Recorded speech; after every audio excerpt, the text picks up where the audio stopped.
Thank you. Thank you. Thank you very much. Delighted to be here. My voice is a little better than Johan's, but I can tell you my cold is not, so apologies in advance. And I didn't hug Johan that much, so I'm not sure what happened.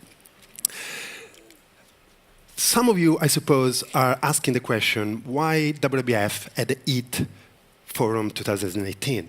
And I can tell you, for sure, it's not because we are concerned about a global shortage of bamboo. The reason is obviously deeper, and I don't need to tell you about the huge ecological footprint that the food system of today is having on the planet.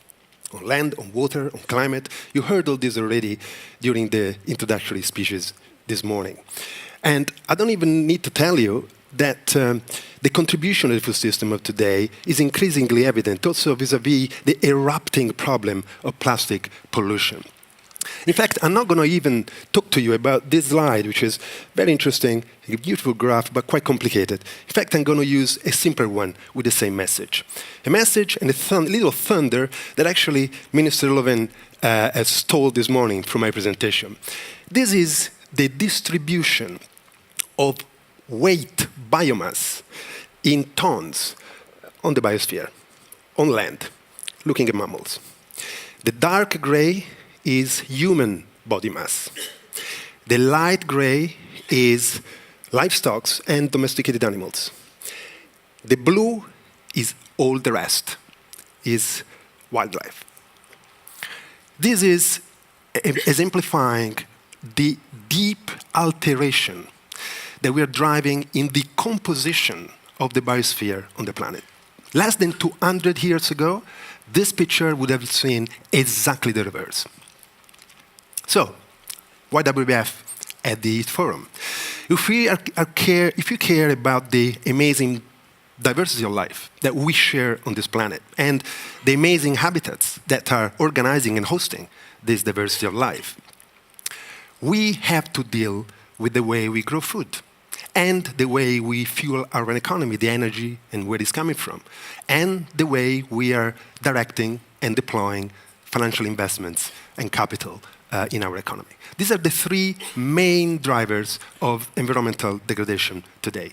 And this is why we're here at the EAT Forum and delighted to be engaged. Indeed, nature is telling us, in other ways, that the crisis is real. It's not doom and gloom. The risk is real. This is an index that we have been calculating for many years, 4 decades. And it's basically monitoring wildlife populations around the world, 3,000 samples. In the last 40 years, half of a human generation, we lost 40%, 60% of wildlife. This is not species extinction, this is actually individuals of wildlife around the world. And if you look at the reason is really loss of natural habitat. This is a picture that actually shows the exact reality of the Cerrado, an area of about 2 million square kilometers in Brazil. Half of it has been already converted to agriculture. And the trend continues to be going in the wrong direction. 60% lost today. And by the way, wildlife here is a proxy for environmental degradation more in general. 70% by 2020, and then going down towards what I would say the danger zone. And if you want to restore all this and bend the curve away from the danger zone, the food system and the reform of the food system is going to be a fundamental component of this. But ladies and gentlemen, this is just not about biodiversity. And this is my most important message today to all of us. This is actually about biodiversity being the best kept secret of the Sustainable Development Agenda. And I didn't put a panda here, because actually the little things that are crawling in our forest and ocean are even more important than the big ones, perhaps. Biodiversity matters to us. And so biodiversity, as was said briefly before, is the fabric and is the foundation of the functioning of ecosystems. Ecosystems like oceans, like forests, like grasslands, like rivers, that are producing benefits every day for free to all of us and are so influential in determining so many components of our life. Our health, our happiness, our overall well-being, but also our economy, and ultimately our social stability. And so the benefits of conserving nature and the risks of losing nature must be a fundamental dimension of the debate of any debate about sustainable development, particularly about the reform of the food system. This was mentioned just earlier from the previous speakers, and it was a headline of a publication of the scientific journal Nature last week. Today, the food system is broken. There are many ways you can look at this, you can explain this. I would propose, from our perspectives, this interpretation. Today, the food system is broken because it does impact and affect the very climate, the very biodiversity, and the very ecosystem services, which are actually the foundation of productive and resilient food systems. It's a paradox that we're living today. It's a self-destructive path that we should turn around, and quickly. This is a picture from the 1930s in the US. It's a big sandstorm. At the time, they called it in a much more colorful way, the Dust Bowl. This was the result of over-cultivation, soil erosion, mixed with droughts and wind. It was a terrible event. It did drive thousands of families of farmers away from their land. And this shows another important concept, how unsustainable agriculture, unsustainable food production is actually undermining the resilience of the system itself, particularly now in the face of many more events like this extreme weather and droughts related to climate change. Somebody said it before as well, and it was written, in fact, in the invitation to this forum, there is no silver bullet. The problem is complex. Let's not fool ourselves. We cannot find a simple solution, a silver bullet that resolves the problem.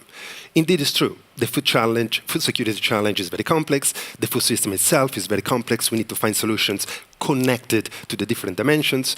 But if there isn't a silver bullet, and I think it's true, there is a golden principle. The golden principle is that, speaking of an SDG terminology, if we do not achieve the biosphere sustainable goals on biodiversity, on forests, on ocean, on climate, on water, rivers, we are not going to deliver the rest. We are not going to have a sustainable, healthy, prosperous economy and a stable society in a degraded natural planet. That's why WWF is focusing more on food.